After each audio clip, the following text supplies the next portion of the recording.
Ya, Luis dan pemirsa, kita sama-sama mengetahui bahwasanya BNN kembali mengungkapkan kasus penyelundupan narkotika jenis sabu seberat 2 ton, di mana ini diungkapkan di perairan Kepulauan Riau, Luis. Betul sekali Sally, dan ini merupakan kasus terbesar di Indonesia yang kedua, di mana sebelumnya juga terjadi kurun waktu dari 7 hari, tepatnya tanggal 13 Mei lalu, dan pengungkapan penemuan penyelundupan sabu ini juga sama di perairan Kepulauan Riau, Sally. Dan Luis, untuk mengungkapkan ataupun berdiskusi lebih dalam, Betul. kita sudah terhubung bersama Kepala Badan Narkotika Nasional, Bapak Komjen Pol Martinus Hukom. Selamat pagi, Pak Martinus. Selamat pagi. Selamat pagi, Terima kasih Pak sudah pemirsa berkenan. Sinpo TV. Yap. Sebelumnya terima kasih Bapak sudah berkenan untuk meluangkan waktunya untuk berdiskusi bersama kami di Menyapa Pagi Sinpo TV. Pak Martinus, ini mungkin menjadi kabar yang cukup gembira untuk masyarakat Indonesia, di mana akhirnya pemerintah dalam hal ini BNN bekerja sama dengan Bea Cukai dan TNI Angkatan Laut ini berhasil mengungkapkan kasus penyelundupan narkotika jenis sabu seberat 2 ton. Dan ini mungkin menjadi di satu sisi Pak Martinus, ini menjadi salah satu keresahan juga di masyarakat ataupun pemerintahan sendiri, di mana ini kasus yang Bapak bisa sebutkan adalah kasus pengungkapan yang terbesar sepanjang sejarah Republik Indonesia.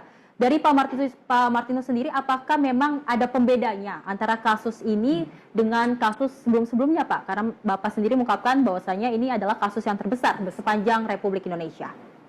Ya, dari data yang kita miliki, pengungkapan tahun per tahun, biasanya kita melakukan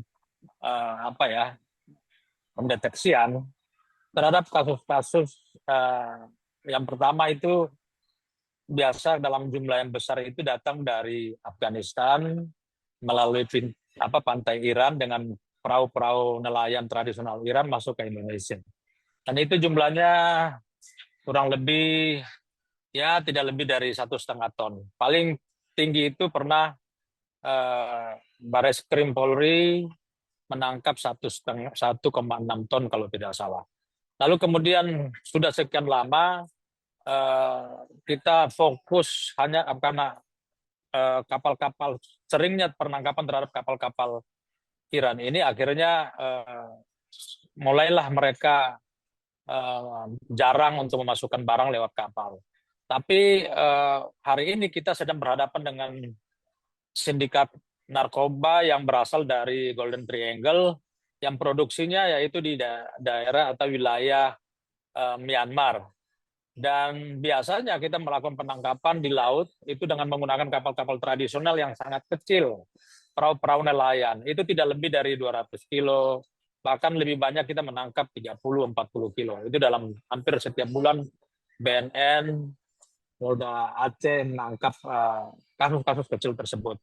Lalu kemudian tanggal 13 Mei yang lalu, Angkatan Laut juga menangkap sebesar hampir 2 ton juga, tapi untuk amfetamin yaitu sabu itu hanya 700 kg, kemudian sisanya ketamin 1,2 ton.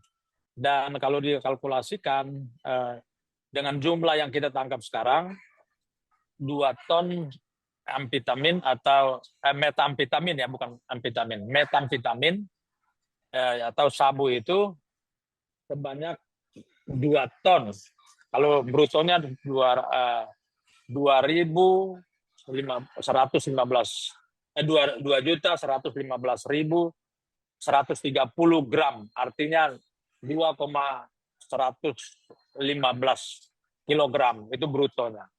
Dan saya pada prinsipnya begini, bukan masalah berapa jumlah yang kita tangkap dibandingkan dengan yang sebelum-sebelumnya.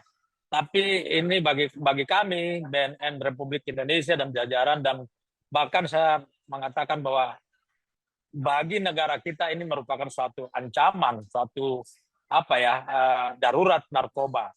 Karena dengan pengungkapan kapal yang baru ini, kita melihat bahwa ternyata kapal-kapal nelayan dari Thailand yang menggunakan warga kita untuk menjadi kru-kru kapal ini menjadi fenomena yang mungkin akan kita hadapi ke depan. Jadi bagi saya yang terpenting adalah bagaimana kita mampu untuk memetakan pergerakan-pergerakan jaringan sindikat internasional ini dengan melibatkan berbagai stakeholder terkait, baik di dalam negeri maupun di luar negeri. Ini yang lebih penting daripada kita harus membandingkan jumlah ini dengan jumlah yang sebelumnya. Walaupun demikian, memang kita harus mengakui bahwa pengungkapan hari ini adalah pengungkapan yang terbesar dalam sejarah pengungkapan narkoba di Indonesia. Kira-kira seperti itu. Ya, baik Pak Martinus, lalu bagaimana kasus penyelundupan ini nih bisa terungkap, Pak? Apakah dari pihak BNN dan pihak-pihak terkait ini sudah mengintai lama, kemudian baru melakukan penyelidikan, dan akhirnya baru berhasil atau baru memberanikan diri kemarin menangkap dari kapal KM Dragon Tarawa? Dragon Tarawa. Ya, jadi ingin saya jelaskan bahwa selama saya menjadi kepala BNN sudah hampir 1,5 tahun ini, saya mencoba untuk betul-betul mendalami, memahami betul karakteristik dari perdagangan narkoba secara global. Lalu kita hubungkan juga dengan kondisi geografis Indonesia, budaya para masyarakat di perbatasan, kemudian potensi-potensi Indonesia sebagai pasar narkoba. Lalu kita mencoba untuk melakukan suatu analisis intelijen secara komprehensif berbasis kepada hal-hal yang tadi saya sebutkan tadi. Dengan melakukan analisis intelijen, maka kemudian saya berpikir begini, bahwa menangani narkoba di Indonesia kita tidak boleh hanya bermain dalam negeri. Kita harus meloncat keluar, bertemu dan berkoordinasi dengan seluruh counterpart yang ada di Asia Tenggara. Nah, oleh karena itu dalam penanganan narkoba, saya sebagai Kepala BNN Republik Indonesia, saya membuat strategi-strategi, ada 6 strategi yang menjadi gagasan dan standing moral untuk menangani narkoba ini secara komprehensif. Maka oleh karena itu kami mulailah membangun komunikasi dengan teman-teman di Myanmar, teman-teman di Thailand, di Afghanistan, dan seluruh negara yang memiliki potensi dan sebagai tempat produksi narkoba. Nah, kerjasama yang kami bangun sejak saya menjadi Kepala BNN RI, ini mulai membuahkan hasil ketika kurang lebih 5 bulan lalu, atau kita mundur lagi 1 tahun lalu, otoritas Thailand itu menangkap dalam jumlah besar di Bangkok, dan ada kapal yang ada di Teluk Thailand situ, Teluk Bangkok. Lalu mereka memberikan data itu kepada kita untuk kita olah di sini, karena ada beberapa jejaring yang terhubung dengan networking kita di Indonesia. Maka dari situ kita saya mengajak Bea Cukai, karena Bea Cukai punya Direktorat Interdiksi dan Narkotika, yang mana mereka mempunyai kapal yang bisa kita gunakan juga untuk melakukan intercept di laut. Maka saya mengajak sejak awal mereka untuk duduk, kita lakukan joint analysis intelijen. Setelah 5 bulan kita melakukan analisis intelijen, kita berhasil menemukan nama kapal yang sedang berlayar dari Laut Andaman ke Indonesia. Nah, ini bukan pertama kali kita menangkap kapal. Jadi 1 bulan yang lalu juga kita menangkap kapal, tapi isinya kosong karena ternyata kapal itu baru dari Teluk Thailand menuju perairan Andaman, dan kita intercept sebelum kapal itu mengambil barang di Laut Andaman. Jadi pola pergerakan itu memang perlahan-lahan kita harus matangkan, kita harus lihat pola pergerakannya, sehingga kita punya satu intuisi yang kuat apakah kapal ini sudah punya memuat barang apa belum. Jadi kunci-kunci keberhasilan kita adalah kemampuan analisis, kemampuan membaca pola pergerakan, dan bagaimana kita mengambil satu keputusan untuk eksekusi di lapangan. Kira-kira seperti itu. Ya, Pak Martinus, kita ketahui bahwasanya 6 orang yang akhirnya diamankan dan ditetapkan sebagai tersangka, ini 2 diantaranya adalah warga negara asing asal Thailand. Dan kita ketahui juga, Pak Martinus, bahwasanya memang tadinya ini narkotika ini akan disebarluaskan di kawasan Asia Tenggara. Apakah memang kasus ini ada indikasinya dengan jaringan internasional, Pak Martinus? Ya sudah barang tentu ya, ini jaringan internasional. Tadi sudah saya sebutkan tadi bahwa yang pertama kita punya indikator-indikator yang kuat. Di dalam kapal itu ada warga negara Thailand, ada warga negara Indonesia. Yang kedua ada kemasan narkoba itu sangat khas, sama dengan yang kita sita selama ini dari produksi atau dihasilkan oleh produsen-produsen yang ada di Myanmar.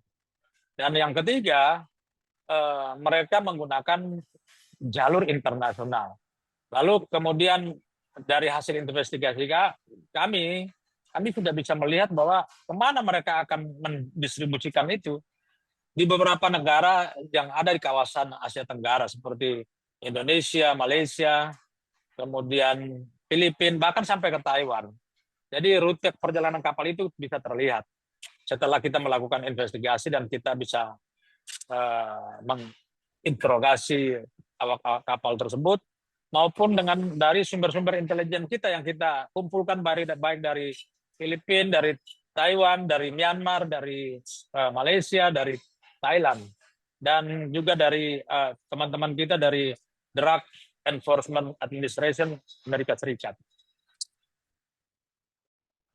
Ya, Pak Martinus, kemarin ada 2 orang WNA asal Thailand. Ya, apakah ini ada kaitannya dengan kasus penyelundupan sebelumnya, di mana kita ketahui bahwa pada tanggal 13 Mei lalu, 1 orang juga Thailand ini diamankan menjadi tersangka. Kemudian apakah ada kaitannya dari penangkapan yang kemarin dilakukan dengan yang sebelumnya pada tanggal 13 Mei lalu? Apakah merupakan satu jaringan yang sama atau tujuan asal muasalnya itu sama? Seperti apa, Pak Martinus? Ya, saya berpijak pada dua sisi sumber informasi. Jadi yang pertama saya melihat dari barang yang disita. Barang yang disita khususnya sabu itu memiliki kesamaan kemasan. Kemasannya sama persis, itu artinya dari sumber yang sama, sumber produsen yang sama. Namun kalau kita lihat kepada 2 kasus ini, lalu kemudian kita melihat struktur kejahatannya, operasionalnya, sampai sekarang ini kami mencoba untuk melakukan menginterogasi mereka, dan mereka mengatakan bahwa pemilik kapal ada dua orang yang berbeda. Itu sudah ada tercatat namanya kemarin, saya sudah publish. Ada yang bernama Chan Chai, kemudian ada yang bernama Koh Kau. Yang pertama itu pemiliknya dan pengendalinya namanya Koh Kau. Yang kedua itu namanya Chan Chai atau Kapten Jack atau Kapten Tan, kalau tidak salah namanya. Sampai saat ini kami masih mencoba untuk melakukan joint investigasi dengan teman-teman dari Thailand dan dari DEA untuk mencari titik temunya di mana, linking ping dari jaringan ini di mana. Jadi saya belum bisa menjawab dari hasil investigasi, tapi dari hasil kesan yang kita lihat pertama dari barang yang kita temukan, itu indikasi kuat bahwa datang dari satu produsen yang sama. Dan kita sedang melakukan pemeriksaan laboratorium untuk melihat kesamaan atau perbedaan drug signature, yaitu sistem kimia atau komponen-komponen kimia yang ada di dalam kedua kasus, yang ada di dalam narkoba yang disita dari 2 kasus ini.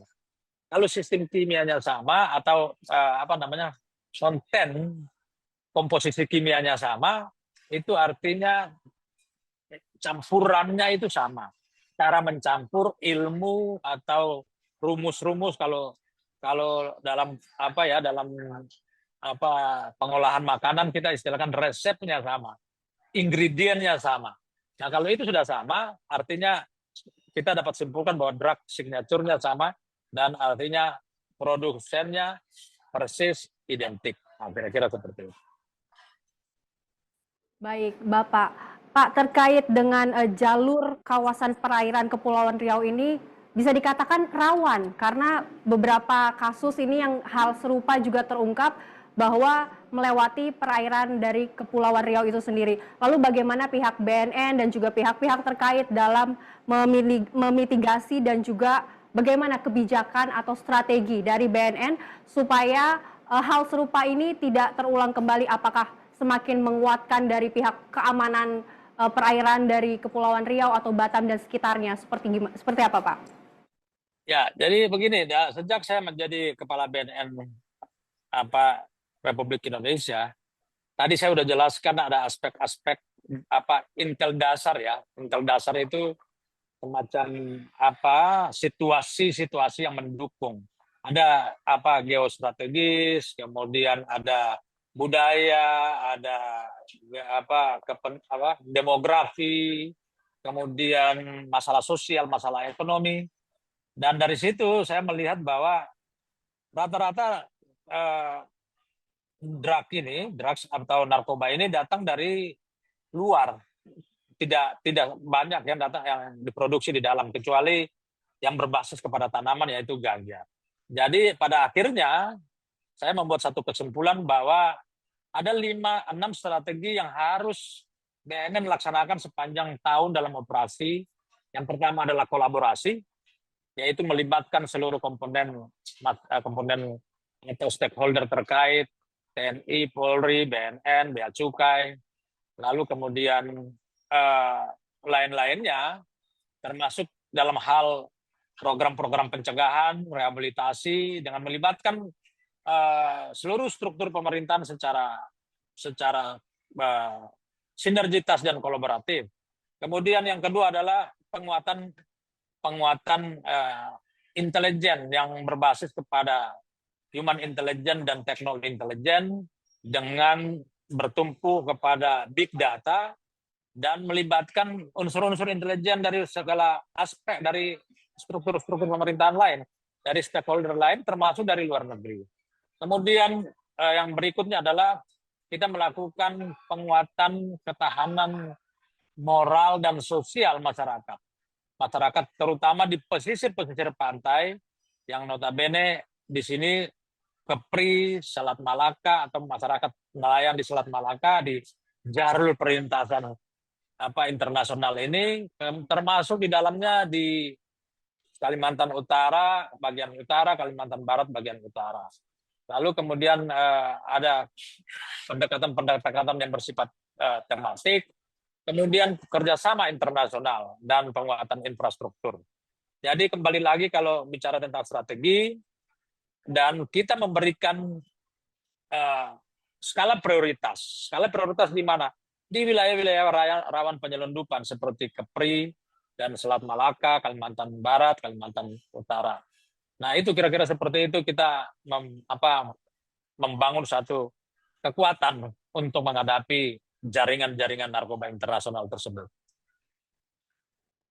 Baik Pak Martinus, terima kasih banyak atas pemaparan terkait pengungkapan kasus narkotika jenis sabu seberat 2 ton di Kepulauan Riau. Pastinya kami sebagai masyarakat Indonesia selalu mendukung BNN dalam mengungkapkan kasus-kasus narkoba di Indonesia. Karena kita sebagai masyarakat Indonesia menginginkan bahwasanya Indonesia ini bebas dari narkoba. Betul sekali, Sally. Dan ini merupakan bukti nyata kolaborasi antar seluruh pihak atau instansi terkait yang tadi sudah dijelaskan oleh Bapak Martinus ya, agar dapat memberikan hasil yang luar biasa dalam upaya pemberantasan narkotika.